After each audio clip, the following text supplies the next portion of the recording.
You're now listening to Sound Talent Media. Check out more shows at soundtalentmedia.com. Hey, what's up, everyone? I'm Matt McGachy, the vocalist of Cryptopsy and the host of the Vox and Hops Metal Podcast, where I sit down with fellow metal musicians. We talk all about their lives and music while sharing killer craft beers. If you've ever wanted to sneak backstage and share a beer with one of your favorite musicians, well, Vox and Hops is the podcast for you. This week on the podcast, I dropped a killer episode with Kelly Schaefer of Atheist. There is this episode and over 440 other ones to help you enjoy life, metal, and craft beer. So what are you waiting for? It's time to become a Vox and Hops head. Cheers! Hello, and welcome to today's program. I hope you're good. I hope everything's fine wherever this audio file is finding your ears. I'm sounding a little bit weird probably because I'm kind of under the weather, but I'm on the mend. We're getting through it, and should be in tip-top shape by Christmas, hopefully. We'll see. Things have been weird for the last couple days, but it is what it is. I won't trouble you with a too terribly long intro. I just want to say, today I'm talking to Daniel Donato. He's a guy I've been wanting to talk to for several years on the podcast, and a big shout out to listener Blake Lawson for making this happen. He just had enough, and he sent us both a mutual DM, and then here we are. We're recording a podcast. Next thing I knew. No, it was great. Daniel and I had been talking about this for a while, and that was just the push we needed to close the deal and get the thing in the can. So, yes, it's a great episode. If you don't know Daniel, hit up the Google machine and check him out. He posts a ton of content. There's tons of videos of him playing out there. He's an insane, super talented, and just really unique style of player that you just don't, I should say you don't see it every day, but I don't know if I've ever seen it. So make sure you check him out if you have not familiarized yourself with any of his tunes. I think you will really dig it. I mean, it might make you quit guitar, but that's okay. That's all right. We've had lots of guests on that make me want to quit guitar. But no, he's a super cool dude, and he has his own podcast. So he talks about that on there at the end, and you'll want to hop over there and subscribe to that after you get done listening to this episode. And what else? Oh yeah, we did some more for Patreon. So if that's your thing, for $5 a month, there's extra episodes over on Patreon every week. So you get one regular episode and one bonus episode over on Patreon, and it's just $5 a month. So if that's your thing, go for it. And I really, really appreciate it. And if not, no worries. I totally get it. Just share this show with a friend, a coworker, a loved one, a fellow guitarist, somebody who you think might enjoy it. That's the most important thing that we can do to keep this thing going. So, all right, that's enough. I'm rambling. Let's just get into the show with Mr. Daniel Donato.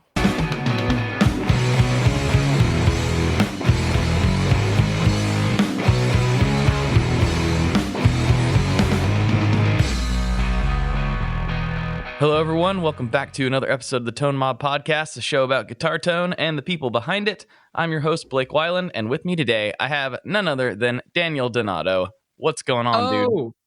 Everything. I wish I could answer that in a simple way, but I know that feeling. I promise. Trying to go out of town today, but also, wrangling Black Friday stuff for a bunch of different folks, so that's always fun. But so what's going on in your world, man? So I'm home for the rest of the year. We did 158 days of travel. Whoa! And I'm about to go cut live record with Robin Ford. What? He's starting a label. Okay. Well, that's not lame at all. That's amazing. Not at all. And it's kind of weird because it's going to be a no streaming label, which we ended up getting it worked out to where after a year of release, I can get the rights to release the streaming. Because I'm really adamant about not having any friction for fans to experience, aside from whether they just like your art or not. But like in terms of them to like say, hey, I want to check that out, that should be as easy as possible. But Robin has a really cool artistic vision for and why he doesn't want to do it, and I love it. But yeah, I'm doing that in a couple weeks, and then we're going to cut an actual studio record in the middle of January through the end of January between me going to Mexico and NAMM. Yeah, so. Ooh, NAMM. the good old NAMM. Hopefully I'll see you down there. Yeah. I'm just going for one day. I've seen you down there multiple times, but I'm like, he's busy. I'm just going to hang back. Oh, wow. So wow. It's just like, I'm like that. Like, I don't envy you at NAMM. Oh, wow. You look very worked. Dude, I've always envied the busy guy. Ever since I was young, since I can remember being in first grade, kindergarten, I would always have wanted to be like the busy person. I think it just comes down to personality, disposition. So, yeah.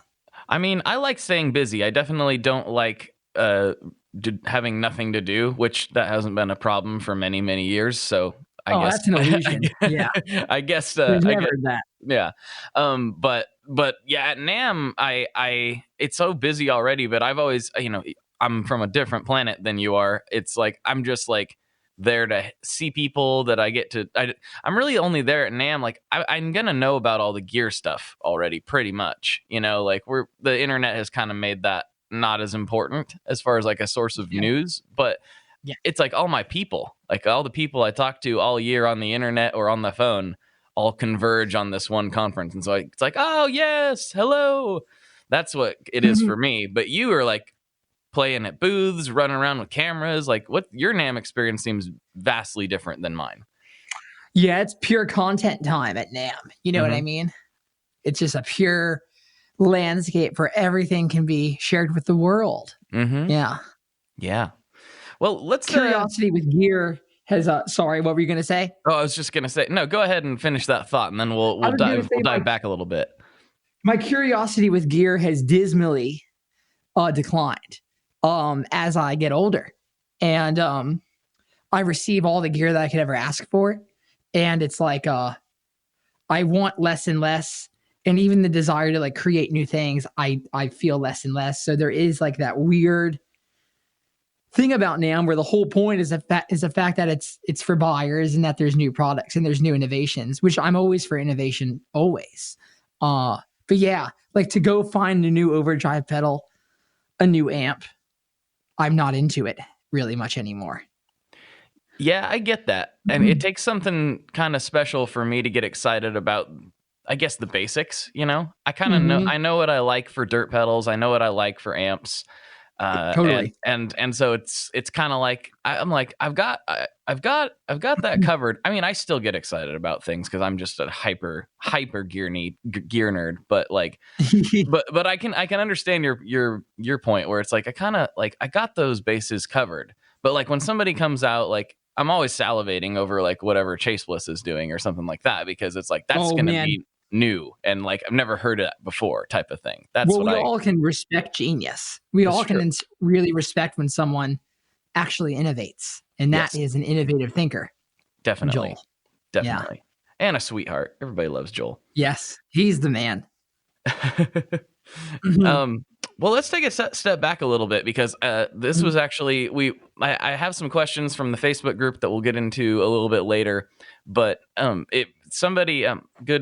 good podcast supporter and good friend Michael Freer in there, he mentioned like he wasn't really that familiar with you, and he was like, you tell me about him. And then I realized like I just know Daniel from the internet. I don't actually know his story really at all. So I just know that you shred online and make awesome content, and obviously playing, you make records and play shows and all that. I know that, but like, how did you get there? I know you started really young, so let's start from when you picked up the guitar. Picked up guitar at 12 after becoming obsessed with Guitar Hero, being a bad skateboarder, and I was naturally good at Guitar Hero, which in no way entails that you're going to be a naturally good guitar player. But I just loved the idea of the instrument, and my dad always played and always tried to get me to play, but I hated it right up until that point in my life, and I fell in love with it one day. I heard Paradise City by Guns N' Roses, and something in me was ostentatious enough to be like, I can play that. And I've never had that thought before. So it goes down to the power of thoughts, I guess, because that's what started all this, was me thinking I could. So yeah, I started that and I instantly became obsessed with guitar. I liked being bad at it, and I liked the process of getting good at it. And my brain naturally worked with the way that the instrument is laid out. And just everything about it was the right fit for this specific person. That was 12. So I work on Hendrix. I work on Led Zeppelin. I do some guitar lessons in this time. And then 2 years later, my dad comes to me right after I finished 8th grade and was about to start summer vacation going into high school. And he thought it'd be a good idea for me to maybe find a job or do something. And he had the idea to take my Taylor 114 CE down to Broadway and Lower Broadway in Nashville, Tennessee, which is the main tourist strip where all the bars are, and busk on the street. And I wasn't opposed to it, but I certainly wasn't very excited about it. And I remember getting down there and just kind of losing my mind. I loved playing for people. It was a crazy situation to play music for people in real time. I'd never really done that before. The same day that we went down there was the first time I ever played on stage too. Oh, wow. We walked into a bar, Legends Corner, Nashville, Tennessee. It's the first bar. I know it. I know it. I've been down there many times. Yes. That's the first stage Daniel Donato played on. Wow. And that's so cool to me. Non-egotistically, but it is because I went down there the other day and someone was covering one of my songs. Oh, wow. That's got to be kind of a trip to hear something like that. It's extremely crazy. No one in the bar knew it, but that's fine. Right. We have time. Yeah, we'll get there. I walked into that bar and there's an artist named Jason Link playing. And Jason Link was about to go past the tip jug, which is a tradition Willie Nelson started. And the bass player, Randy Hall, as I walked in and as they're about to take a set break, on the microphone, he says to me out loud, "You look like a guitar player." And I didn't have, it was very, very serendipitous. And I said, hell yes, I am. And he's like, why don't you come up here and play? And I said, I only know a couple songs. He said, that's fine. We'll just have fun. And we did. We just improvised. And it was the first time I ever played a Telecaster. And it was the first time I ever played a tube amp. So, I mean, this was a big day for me. First time I ever played in front of people. First time I played on stage. You're 13 and that at changed this time? my life. Is that right? Huh? You're 13 at this time? Am I doing this time? 14. 14. Gotcha. Years old. Okay. Yeah. So about 10 years ago. Wow. Yeah. That is a big day. I don't know if very many people have all of those experiences wrapped up into one one day. Yeah, that's pretty. I mean, a tube amp, I think everybody's first tube amp, at least for players like everyone that listens to this show, is kind of a big deal. Like for me, it totally changed the game. I plugged into I think it was an Orange Tiny Terror was the very first one I ever really sat down with. And it was like, oh no, what have I been missing? And that's not even the top of the heap, right? It's a good amp. It's a very good amp, but Orange makes some even cooler amps, but it's just that was very eye opening, but man, I can't imagine having done that on stage in front of people. Do you remember what song you played? Yeah, we played Old Time Rock and Roll, Bob Seger. Classic. And then we just did blues and I think we did Red House. Nice. We did Red House, yeah. Nice. And man, it was great. It was. I was electrified. I remember getting off stage and having the thought, okay, this is what I'm going to do for the next. It was such a weird thought for a 14-year-old to have. But I remember saying to myself, at least for the next 20 years, I'm going to do this as much as I can. That thought just was placed in my head. And I'm still snowballing off that same energy, still, as we speak, even before this podcast today. That's all I do really with my life is just music right now. That's it. It's very strange not being on the road and seeing how that manifests too. But yeah, that's where it started. We ended up going down every Saturday, and I would get down there around 10 a.m. I would make my rounds and I'd sit in with that band every Saturday. And I would busk on the street for about 8 hours. And then I would go to a bar that would let me in. One day, it happened to be a place called Robert's Western World. And there was a band called the Don Kelly Band playing. Yep. Yes, Mm-hmm. It is a legendary place. And there was a legendary band playing. The band that has been there since a year after I was born, on the same days every week, never missing a week. Literally never has missed a full week since 96, Don Kelly. Miraculous band leader. Very bad boss, but a great guy that runs his own business.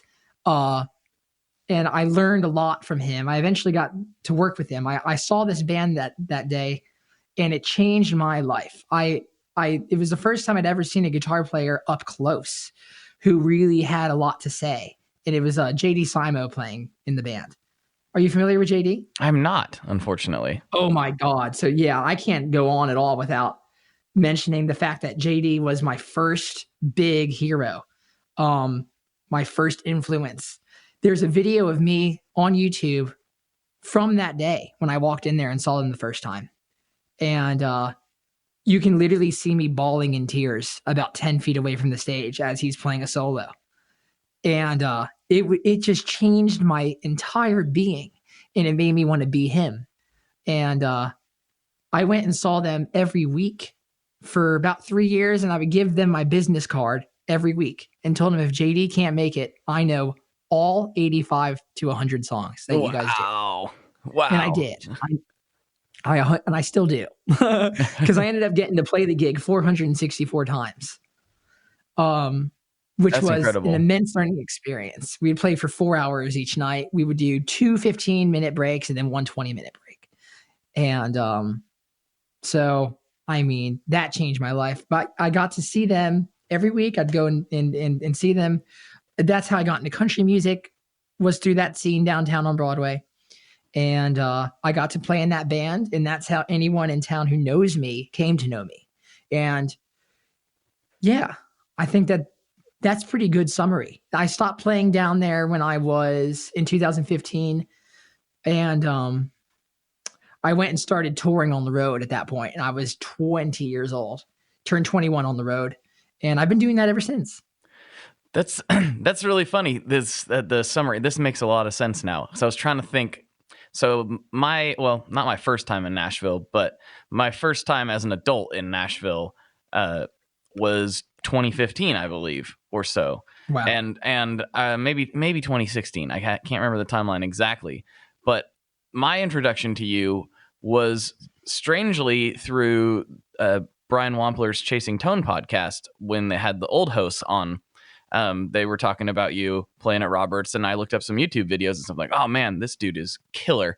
And so I remember going down there with my family, and I was like, I really want to go to Roberts and try to catch Daniel playing, not realizing until we gotten there that you weren't playing there anymore. I was fired. Oh, well, you want to get into that at all, or no? Sure. Yeah. Let's talk about that. There is someone who worked there that they were doing drugs out behind the bar one night. And they were doing like hard drugs, and someone thought it was me. Oh. And it even came down to the point to where the guy who did the drugs, it confessed and everything. And but it was a Friday night, and it was around, we would play from 6 to 10. Mm-hmm. And it was around 11:30 when this happened, and I was already gone. And I was already home. And I woke up the next morning, and I got a call from my boss, Don, that I was let go. And there's nothing I can do, because they don't do there's no contracts down there, and the union doesn't do really anything whatsoever for Broadway musicians. That's been my experience with unions as well, but that's a topic for another day. I think it's starting to become, it's something that needs to be discussed in some light, because it's not good when there's so many players who will do so little. That hurts everybody. Right. So our base pay was $30 for 4 hours. What? Whoa. I mean, that's insane. Like, that's absolutely insane. But you got to keep 100% of your tips is their qualm. And that makes sense. Okay. But it's like, there's no job security. Like, you can just wake up that day and get fired. And that's the nature of the game, being a hired gun. That is the nature of the deal. So you got to know that. But it's a weird thing to learn that too. It's one thing to know it, but then it's a thing to learn it. You know what I mean? I do. I'm trying to wrap my head around the guy confessed, but you still got fired. I can't quite figure that out. He ended up confessing weeks later. It got to the point to where they said the security cameras saw you, and I know Roberts. They don't have any security cameras out back. And so I told them that. I know they don't too. I can tell they don't. You can just walk down that alley. Man. You can tell there's no cameras back there. It's fine. There's not. That alley is historical. It is. And now that there's been a bunch of time in between that's also the alley where Hank Williams got thrown out of the Ryman. Yes. Yeah. That's, you know what I mean? And that's the alley that Jimi Hendrix used to walk through to get to Printer's Alley. And I always make a point to go down it. Even though it's kind of gross, I always make a point to walk down it, because it's like, this is a special, weird, gross place. It just is. My story, my chapter with that band ending in that alley is just a part of that alley's history. And it will come to be, in years from now, and it'll be a famous part of what Roberts is known for, the fact that I played there. And people still come there all the time to try to see me and call all the time. And it's cool that my legacy lives on there, because that was my brainchild, was that band. It was when I was doing it, I was doing homework in between songs. Like, it was my absolute point of obsession and fulfillment. So it was a great time to have been with that band. Was it strange being that young playing in a bar band? I mean, that's essentially what it is. It's like, it's a bar. That's what it is. People are there drinking and partying. Was it strange to be that young and like seeing adults behaving like morons and wonder, like, is this what adulthood is? It's a funny way to learn, because you're also playing with people who are much older than you. Right. And that's really a great way to get into music, is to kind of always be humbled by your lack of experience and just trust whoever you're with. And every band I had played in down there, mostly, was really incredible. Really great players who had been playing for years and had huge gigs. And they either played on Broadway when they weren't touring, or they played on Broadway full time because their gigs ended. So you get to learn the realities of the hired gun world, which is sometimes dismal, right, sometimes really incredible and fulfilling, just like any occupation. But to be exposed to the realities at a real level, unbelievable time. Also, seeing people act ridiculous. So many terrible, funny things that, like, it's definitely helped me, because I don't have any substance issues. Like, I don't have any chains. And I think that experience really helped me with that. If I had any, it doesn't run in my family at all, but it definitely took away desire, if there ever was one, to see people kind of self-destruct on a daily basis. Right. It's a strange experience. I can't imagine that, like, because, I didn't see people behaving that way until I was much older, as most people don't. Obviously there was people who did dumb things in high school and whatever, but it's different. It's just different when you see adults behaving that way as a child. And it's not something I had.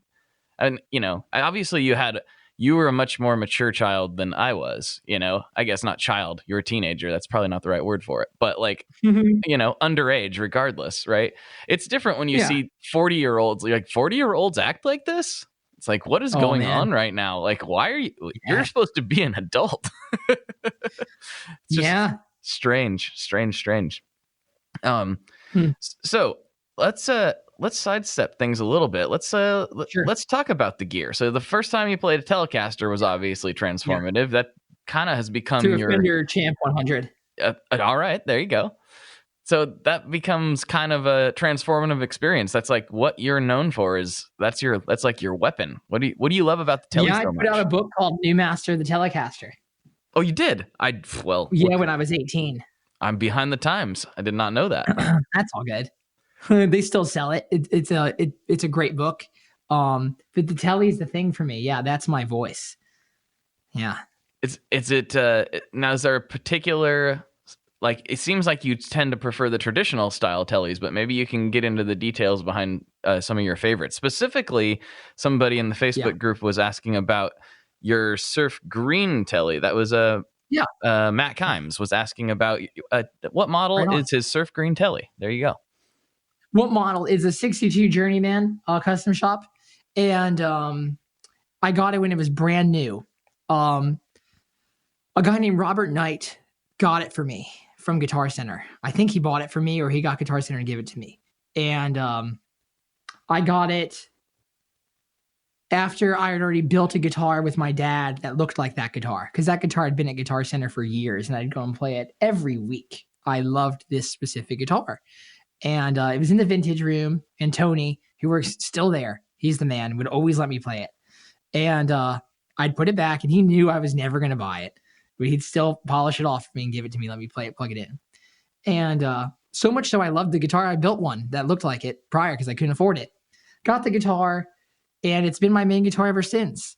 I like, and that's really the story of that guitar. I change out some of the stuff on it. Like I use Glendale bridges, and so I do a double wall cut on it. So it's a little more efficient in terms of the dynamic range that you can get out of the picking right near on the bridge. So you get that Don Rich Bakersfield country sound, or you can get your standard Tele sound where you're right above the bridge pickup, because that's quite a vast different sound. Oh yes. I do that, and then I have some pickups that Seymour Duncan himself made for me.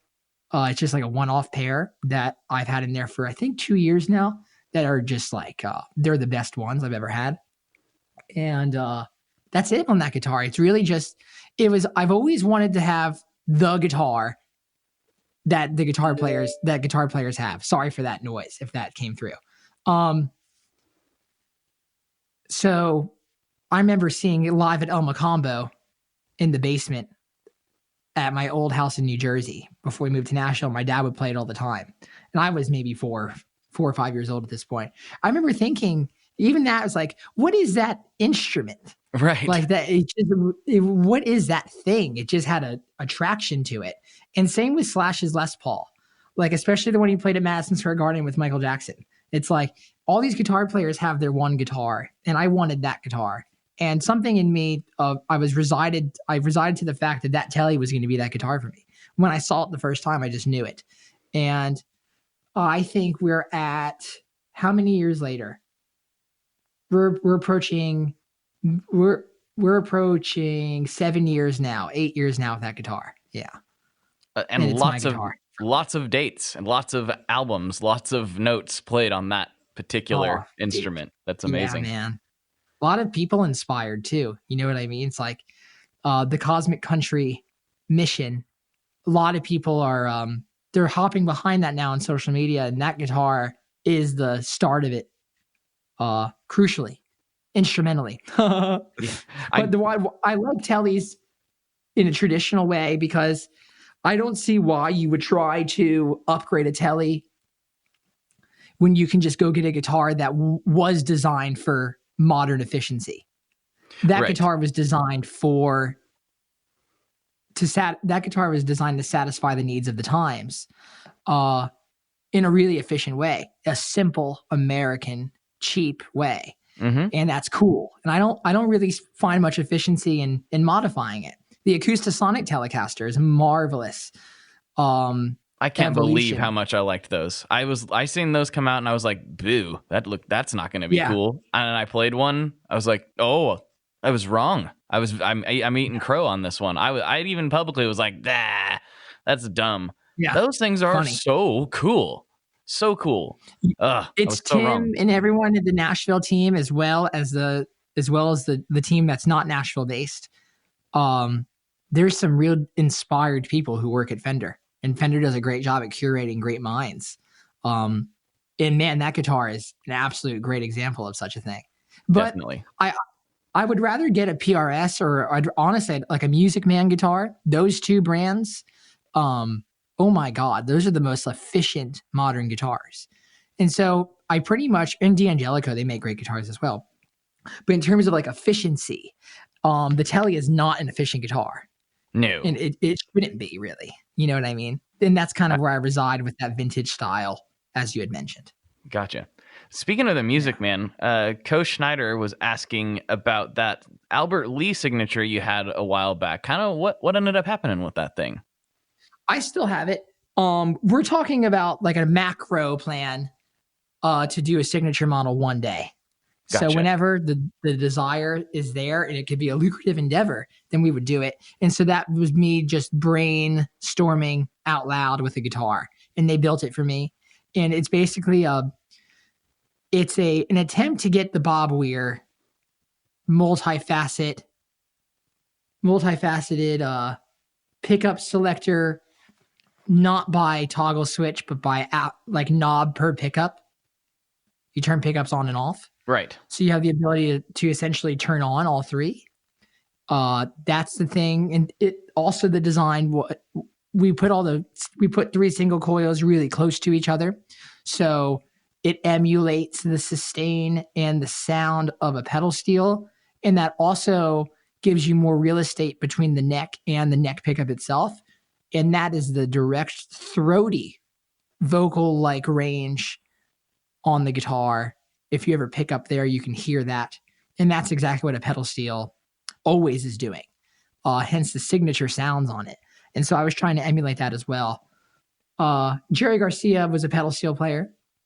And pedal steel, Robert's Western World before it was a bar, built pedal steels. And it was actually the room where Willie Nelson bought Trigger in, his famous nylon string Martin. Oh, wow. String. I didn't He know bought that. it in that room. Whoa. So pedal steel's always been near and dear to me. And so I've always been trying to chase that. All of my intuitions on the guitar are likened to a pedal steel in terms of what I hear tonally, what I like sustain-wise, what I like amp-wise. If I were to be a baseball card in some sense, and you could look at my stats, the numbers might add up to pedal steel in some ways. So that's what that guitar was. It was just trying to get closer to that vision and that sound. And we're really nailing it. I think we're 3 guitars in right now, and we're really getting close. That whole team, those are some geniuses at Music Man. Absolute geniuses. So let me ask you this. There's some more questions in here. Sorry, my screen went dumb all of a sudden, and I can't see my group anymore. But we'll get to that anyway. But I do want to talk about the Grateful Dead influence, because the hashtag, Cosmic Country and all that stuff, it's a very unique vibe that you've put out there. Like, it's hard, even beyond like the way you're playing, the tones that you set up and dial in, the way you use effects and everything for that sound is really, really unique. And I, Thank you. Knowing your influences of like the Dead and country players, it seems like a logical kind of direction. So where did the Dead come in for you? Like, when did that become a big part of your thing? The Dead was always in my life. My uncle and my mom followed the Dead for a while, and they always played the music. And my dad gave me 2 CDs when I first started. He gave me the Led Zeppelin box set, so I guess that's multiple CDs. And then he gave me American Beauty. And I always loved it, but I didn't know who the Dead were and what the Dead was and what the Dead is and what it will be. And it's like, I just love that record. And that's also kind of not who they are in some way for anyone who's steeped into the culture of Grateful Dead. That record is a great point of entry though. How it started happening for me. It was right after I started driving. I was 16. That's how old you have to be to drive on your own here in Nashville. And a history teacher of mine, I guess, came and saw me at my show at Roberts the night before, didn't tell me. And after class is over, he asked me to stay after class. Mr. Ragland. And were you thinking, he was uh-oh? I was because he's a very great teacher, and he knows how to control a room and have dominance over his audience, which, and you know, I learned a lot about how to command myself and how to hold myself on stage from him, actually. But that's beside from the point. He kept me after class and he goes, I need you to take these binders and never bring them back. I go, what binders? And then he pulls 3 binders out of his desk, and they're all Grateful Dead CDs, live recordings. Wow. And it was his entire physical collection of CDs, because he had put them all on his hard drive. And he goes, you can't ever bring these back to me. You need to keep these forever. And so I kept the binders in my car until I ended up getting a new car. And I still have the CDs, and I listened to only the Dead for years, from like 16 to 18. That's all I listened to. I remember it was Dick's Picks Volume 5 was the first live recording I'd ever heard. And they did Big River. They did El Paso, Sugaree.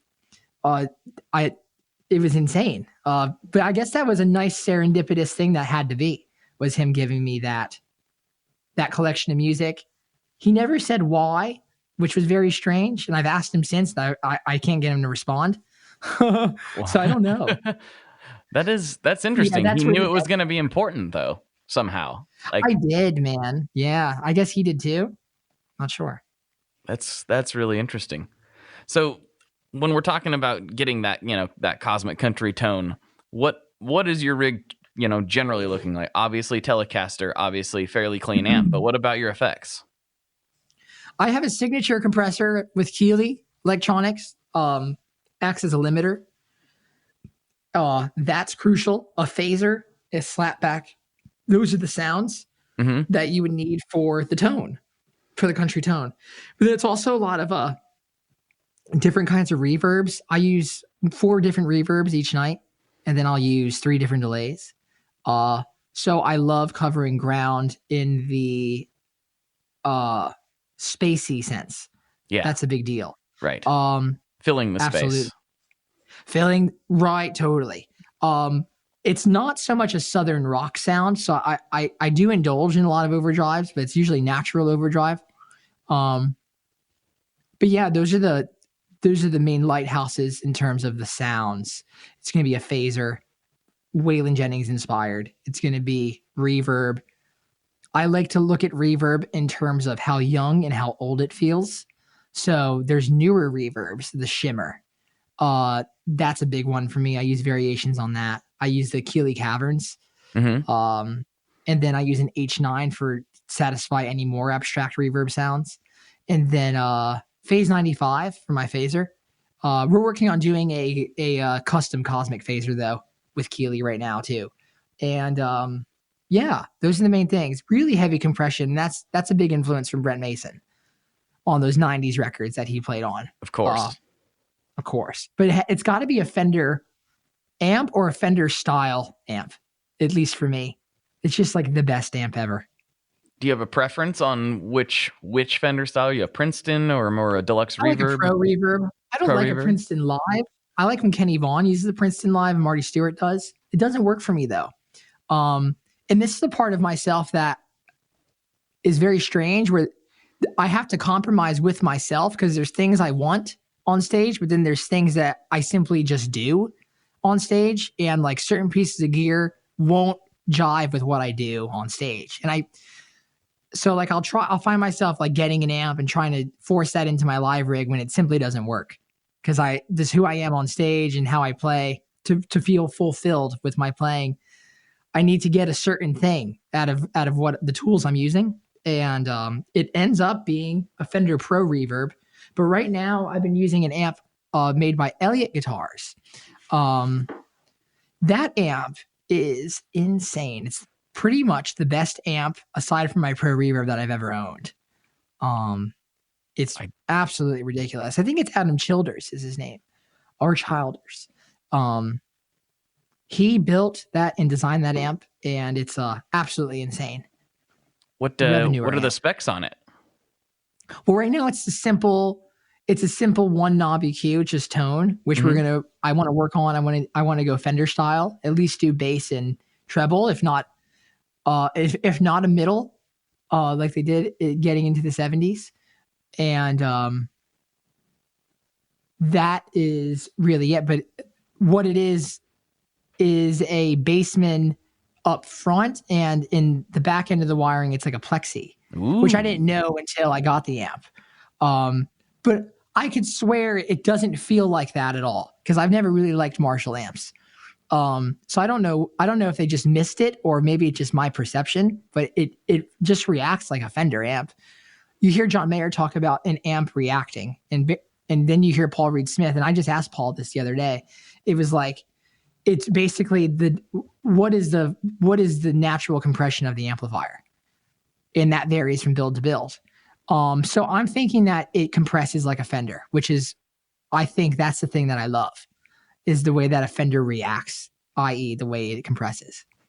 That's what I like about Fender amps too. I didn't think that I really liked Marshalls. I had this like perception in my head. I think everybody just kind of thinks like, oh, AC/DC, like that's just like what everybody immediately goes to in my head. And I was guilty of that for a really long time. But I played some older Marshalls here in the last couple of years that have really changed my mind about what a Marshall's supposed to feel like and sound like.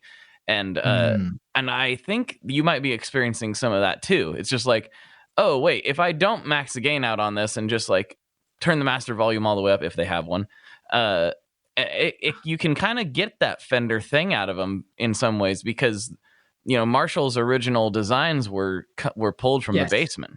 So yes, indeed. I think there's some similar heritage in there. I don't know. I'm good friends with Chris over at Benson Amps, and those have been my go-to for a million years, and everyone on this show knows that. But like, he's probably rolling his eyes right now at whatever I'm saying, because I'm probably saying it wrong, because it's what I do. I'm just some bonehead on the internet. Who cares? Yeah. But yeah, it is. You're right. It's the way the amp reacts. It really, I mean, it's got to sound good, right? And most amps can sound good. They can sound acceptable. But it's all in how it reacts to your playing. And that's why I've never been big on the modeling thing. As good as it's gotten super impressive. It's just doesn't excite me. I don't salivate over modelers the way some people do. What do you think about all that? I think it's great. I think it's absolutely a beautiful thing. My father got into IT right when he married my mom. And so he's an extremely diligent hard worker, which is where I get my work ethic from.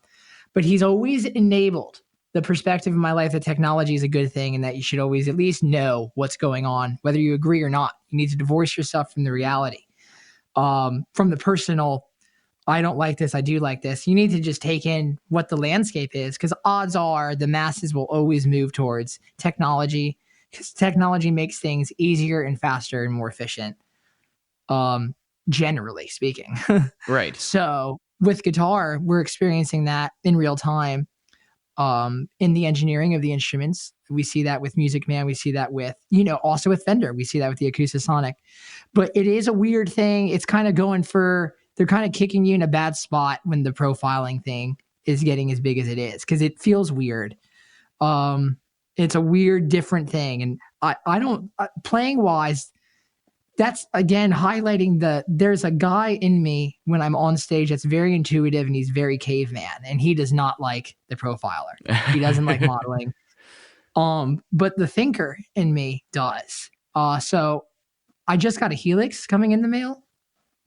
I'm going to experiment with that and see what the deal is there. So I'm moving into the space, but whether it makes it, but that's fine if it doesn't make it out into its live thing, because live shows aren't just for you. Those are for the audience too. And my fan base does not want to see me playing any of that. So that's probably fine. not. Yeah, probably not. You know what I mean? And so I'm going to be thoughtful and think of them. Like, that's why I play that one telly so much, is so people can associate it with me. And it can be that it might be the guitar that makes a kid want to get that guitar one day. I would love to play different guitars often, because the telly does get to be just a telly. You know what I mean? Mhm. Like it is just that sound. It's Heinz 57, and ketchup doesn't go well with everything, but it does with most things. That's true. That's a good analogy. I like that. It's interesting that you're thinking about your fans on that level. I think it's because a lot of your fans are guitar players and are gear nerds. Oh yeah. You know, it's solely right now. Yeah. I mean, I'm sure you're going to break out of that to some degree at some point, but yeah, everyone that I know that knows who you are and is a fan of you is also a guitar player. So that makes a lot of sense.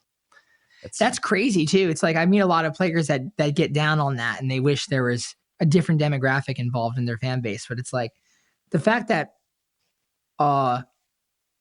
you can what Steve Vai said he loved about the guitar the most is that you can wake up one day, not do something, not have the ability to do it, practice, and then have the ability to do it. And of course, that's duh, but there's genius to be found in the simplistic nature of things. And that's a great observation. And it's like, the fact that I can have other guitar players dig what I do. I mean, come on, that's insane. Yeah. That's absolutely crazy cool. So I'm humbled that anyone even knows me. So I want to thank everyone on the Facebook group too. And you and anyone who's been cool along the way, staying cosmic. Absolutely, man. So I would probably be in trouble if I didn't ask you this question. So for those of us who are not as good naturally as you, what do you recommend for like exercises? Where would you point people to for, increasing their skill level a little bit? If there's some videos online that you like, or is there certain programs that you yourself went through that you could suggest to others? Because I, for one, love country music. I listen to it all the time. I grew up listening to it, and I play. But when I really came into music, punk rock was my thing. So of course everything's just slashy, messy, blah. Whenever I play, but I would love to be able to do, more traditional country licks and things like. What kind of resources can you point people to for some of that? And this is an entirely selfish question for me. Oh my gosh. Well, my natural gift on the guitar came from the way that my brain worked with organizing goals. I really am a firm believer that you can just really just put in the hours and you will get it. There probably are some ceilings though that some people hit and others that don't, just with anything. I was a terrible skateboarder. I just wasn't going to be good because I didn't have it in me to be good. And that's fine. Like you got to realize that early on so you can find the thing that you do have it in you to be good at, because you do have something. That's aside the point. I'm a very big believer in practicing non-creatively and then practicing creatively. So essentially splitting the psyche down to left brain and right brain. Because that's both levels are fully functioning when you're creating music, either in the studio or live, whatever. So I like to practice to facilitate my muscles and my ability. That's non-creative practice. And then all of that only enables the muse that's internal for me to convey what I'm saying in my mind through a speaker, through a PA, into someone's Instagram story. You know what I mean? Right. Like, so that's what that all is. And that's all creative work. So I practice with both minds. The left brain, I like to do just what I equivalent. I equal it, liken it to just doing pull-ups, doing push-ups. Every day I just do some form of a scale. An early mentor of mine, Tim McDonald, genius musician, genius, absolute genius, wildly inspired, creative guy. He practices a key a month, 12 months, 12 keys. Look at that. And so I always practice everything in all keys. That's a big thing for me. So that was the thing, like he always said, you don't really know something on the guitar or in any instrument until you know it in all keys. And I really believe that. I've seen that play off very well for me in long term now that I've been practicing it for many years. So I would think that that's something everybody could always get stronger at, is playing in all keys. Just running scales and setting actual times to do it. 5 minutes per pattern, 25 minutes total. 5 minutes per one pentatonic pattern. So you do that for 5. The biggest thing about country that I even wrote Brad Paisley a letter to his agency, which we're now in the same agency. We actually have one of the same agents, but it's like, this was years ago when the Play album came out, and I tried to get, like, nobody could tell me what the country guitar scale was. Like, no one really knew. They were just showing me these cheesy licks that sounded like KFC, which is bad. And basically, and it's also a big part of what my book is about, I distilled it down very simply that we get into rock and blues often, point of entry, and that's very much so minor pentatonic based. The country is a great assimilation, about 45% major, 45% minor pentatonic. And then a remaining 10% of just isms, country isms, stylistic notions. But basically, the way my brain works is I like to look at I use this term proximity pentatonics, which for any pentatonic position that you're playing in, whether it's minor or major, the converse, the relative, is laying directly on top of it. So I would suggest everybody practice that. That was something I practiced for years, and that was the thing that gave me my biggest breakthrough. Really knowing all 5 patterns, each note on each string for both minor, both major. That's big. So that's envisioning your pathways, and that's being able to see what your options are in terms of improvising. You want to be able to know that on a really high level of a technical understanding of it. So again, non-creative practice, just run the scales every day. I like to go up minor, down major. So I'll like run up minor pentatonic position 1, run down major pentatonic position 2, which happens to be the position that lays over it. Practice that non-creatively. Just know the rule book. Just get to know all the patterns. Then practice it creatively. Turn on a song, say Franklin's Tower by the Grateful Dead, and just play in that song in that one pattern. Improvise just in that one pattern, and then improvise in the second pattern. And then eventually you're improvising across the whole neck. That's a big thing. Knowing your scales is what all that boils down to, but a detailed explanation thereof. And then having practicing technical or like motor skills, like practicing very fast. I like to do that as well. A technique that I've always liked was I like to start off with my threshold for the day. So that varies from day to day. And then like I'll just run a scale for maybe like 2 minutes, and then I bump up the tempo 5 BPM, and then I run it to where it's messy, and then I bring it down 3. And so now all of a sudden we're getting micro improvements of 2 beats per minute very often. And that's a great way to get faster. Being fast on the guitar is simply maintaining the oil often. That's all that is to me. And I think that's true. I've spoken to a lot of fast, great players in that light. Bonamassa says it too. It's just about like how often are you playing fast? It really is it. And it's crazy. Like I can't stress like knowing the pentatonics. Like everyone I give guitar lessons to, I can count on my left hand people who knew it to the degree that I'm comfortable with it. And it's like, and I'm not suggesting that I have any incapable understanding. Unachievable. It's very simple. It's just a matter of really knowing it. But I can't stress that to everybody enough. It's like literally just know your numbers, know your scale tones, and know your scales. Just know your numbers. It always pays off. I hope that helps. I also am a big fan now. I think we're in a weird time now where there's more information and inspiration than ever, and it's easy to get detoured. It's easy to kind of be overwhelmed with things to learn and things to listen to. I'm a big fan of the external brain, which is something that a guy named David Allen brought light to and branded himself. And it's like your consciousness, your operating consciousness that has your short-term goals and memories, everything that's happening today. It doesn't really have a strong sense of space and time.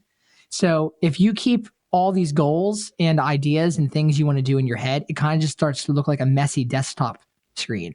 And your mind starts to think that you should be doing these things all the time. And I found myself years ago getting uninspired because I felt guilty because I had all these things I wanted to learn. I want to learn modes. I want to learn the diminished scale. I want to learn that Stevie Ray Vaughan song. I'm a big fan of if you find anything that is a goal of yours is to write it down and keep it stored, not in your brain. And I use an app that I literally just copy Instagram links. I'll see like someone doing some cool major 7 R&B style chords, and if I don't have the time to learn it right now, then I save it for later. And why I wouldn't have the time to learn it for right now is because I always sit down with an intention before I practice. Steve Aoki talks about that. He doesn't go into the studio unless he has a goal in mind. So even if I'm sitting down just to practice 25 minutes non-creatively, I'm going to tell myself that that's the goal. If I have 4 hours that I'm going to practice creatively, then that's the goal. And I'll even get more specific in that when I'm actually like divvying up the time. I used to practice 12 hours a day. And I had routines. It wasn't just a scattered me just exploring for 12 hours. It was all routine based. So I think that's a really, really big deal. Always having a goal. That was a long answer. I really like that you said all that stuff because it makes me feel a little bit better. Because like a lot of, like you said, you're very naturally talented at it. We talked about it a little bit earlier in the podcast, but I love that you just said that there was times that you practiced 12 hours a day, because now I'm like, okay, well, I don't do that. And that is a big part of the reason why, like, yes, you have natural abilities at it, but also I'm not putting in that kind of time. Drive. Yeah. I'm not doing that. Yeah, man. Most people I'm not doing that now either. Yeah. I don't have to now. Well, there's a weird part of me though, ego wise, that 14-year-old Daniel is still very, very, very, very much alive, at least internally in me. And, I feel guilty at times for not being able to practice as much as I feel I ought to, but my responsibilities and goals and visions have simply shifted to a different scale, as they should. As you get older, you learn more things to be possible. You learn of more potentials. You learn of more places where you can see yourself carving out a space for yourself in the world. And it only makes sense that your direction and goals should change because of that. Of course. So there's always there's a weird identity thing with music. That's the dangerous part of being in love with it, is that it remora. It's like if you say your ego is a shark, there is a remora, and that's on the bottom of it. And that is music. Like music sticks to your ego. So it's weird, like all of a sudden where you're like, well, I'm going to spend these 2 months that I'm home not really practicing. I'm actually going to spend it simplifying. And now I'm just going to be the smartest, simple guitar player anyone's ever heard. Okay. All right. That's interesting. That's an interesting kind of shift in focus. Because, as it should be. And everything does change. And I think time with the instrument is honestly one of the biggest takeaways from what you said, because I haven't really intentionally practiced in a very, very long time. At least not. Where you sit down and just let the muse take you. Yeah, I just sit down with a bunch of gear and just get weird with it. And I have gotten a lot better. I'm still not that good, but I've definitely gotten substantially better over the last, basically since this podcast started. I'm a way better player now than I was when I first started this. Simply because I've putting in more time with the instrument and actually kind of caring about it more than just, I've always cared about it deeply, but caring about it more than just like, I want to make noise and fuzz sounds, blah, like, it's like, what about textures and nuance and different, I'm just a much different player than I used to be. So it's good to hear that it's mostly just work at the end of the day. It's like Bill Gates talks about, like, the only thing he cannot afford is time. And it's like, you're spending your time, whether you see where it's going or not. And that is a fact. Absolutely. That's a fact for every human on this earth, regardless of their achievements or lack thereof. And so you might as well track where it's going, or at least do your best to steer it. Because we take time. Clay Cook from Zach Brown's band told me on my podcast, you take time and you trade it for experience. And it's like, that is totally the case. So I would even, like, when I'm working on pedals and I'm working on tones, I classify that time. So if I were to have a transaction sheet of my time, I know where it went. And I just feel like I get more bang for my buck that way, and I can track my progress. Yeah. That makes a lot of sense.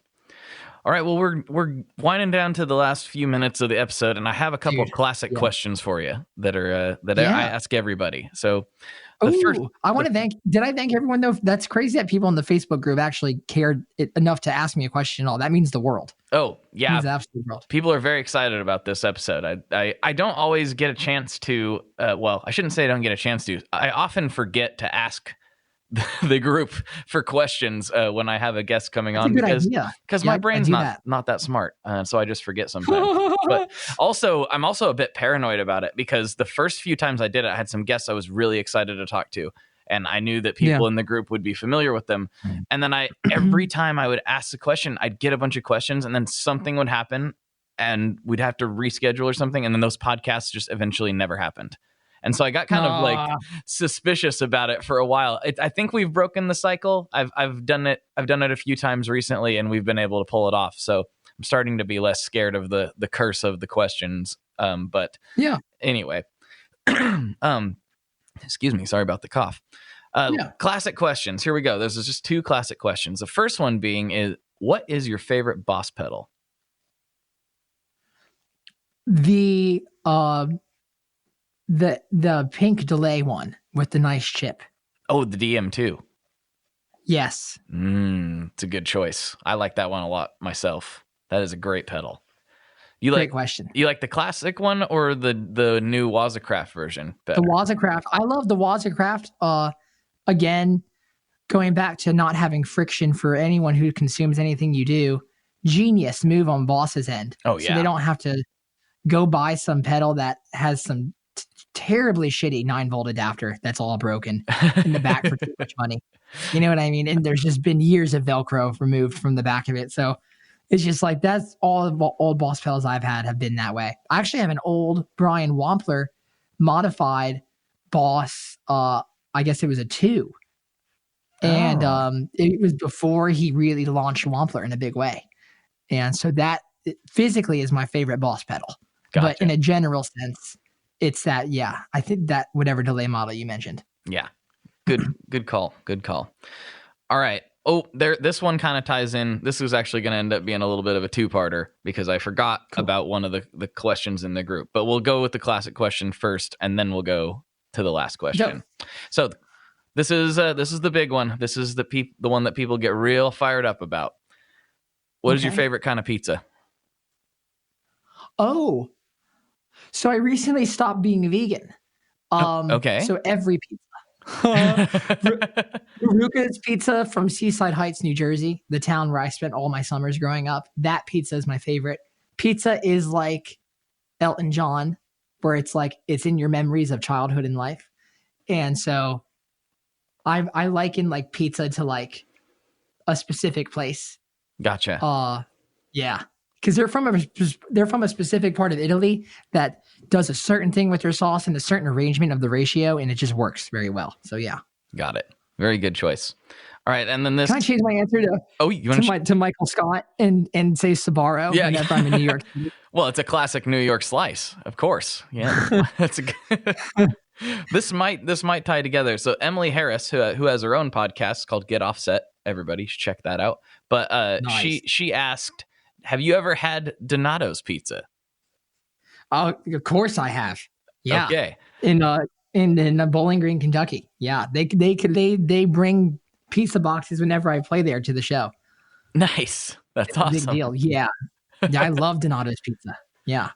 I've just recently discovered it. There isn't one around my neck of the woods, so that's kind of a bummer. But maybe next time I'm in that area, we can do it. Yeah, that'd be great. Well, this is your chance to tell the listeners whatever you want to tell them. This is your chance to put up a billboard or leave them with a thoughtful comment or whatever you want to say. Here's your chance. Nice. Thank you. I would just say go check out my content on Instagram, TikTok.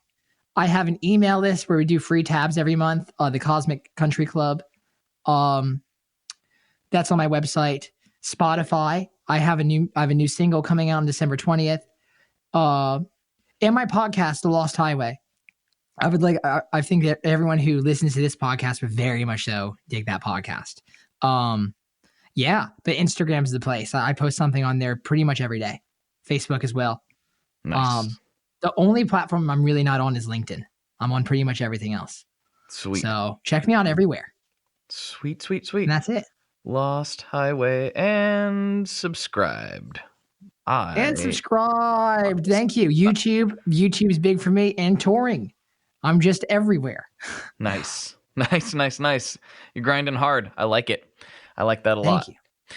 All right, everybody. For Daniel, this is Blake. And as always, folks, good luck and good tones. All right, we did it. There's another one in the can. All right. I love it. I love it when a plan finally comes together. I also love it when I hear about people like him who are obviously phenomenally talented naturally, but it made me so much happier to know that he just put in all that work. So it's like, okay, all right, well, he deserves it. It's kind of a funny thing. We tend to think that people just have it or they don't, and it's usually a lot of hard work that goes along with it. And it's nice to see somebody who works that hard and gets to that level and still has such bigger aspirations. It's really cool to see somebody that's just a grinder. I like people who grind. It's something I can relate to. So yes, check out his podcast. I've been listening to it. It's really good. It's called Sonic Highways. It's there on iTunes and all that jazz. Go hit subscribe. I literally subscribed like I did when I said I did there on the show. It's a great show. I've been really enjoying it, and he's talking with some very high-level people about very high-level musical concepts, and it's really cool to get a peek behind that curtain and into that brain. So, all right, you've given me enough time. Thank you so much for listening this week and every week and all the other weeks. It's crazy that this year is almost over. 2019's almost over. 2020, NAMM's coming up. Oh, yeah, I probably should say something about that. I'm going to be there, so come say hi. I'll probably be hanging out at the Stringjoy booth a lot with my buddy Scott over there. We've got some things cooking. Hopefully we can show you. I hope. I've been saying that for a long time. I hope it's real this time. I'm so excited. But we'll see. Things are still a little bit up in the air. But I will be there. That is not up in the air. Well, I will be up in the air. I'll be flying in a plane. But, anyway. Make sure you come say hi. I'll be around. I'm sure I'll see a lot of familiar faces. And I'll be hanging around the pedal section pretty much the whole time because that's what I do. So yes, don't be a stranger. If you see me wandering around, say hello. I'd love to talk to you. And we're not doing an official pizza party this year. I've just got too many plates up in the air, too many things juggling, and it's just not going to work out. But we might do some sort of maybe, Thursday night, meet up somewhere and hang out and eat type of thing. I'm not really 100% sure yet. This year's really crept up on me before I had a chance to plan things as thoroughly as I would have liked to. But we'll do something. There will definitely be pizza eaten somehow, some way, and I'd like you to be there. So come say hi and all that jazz.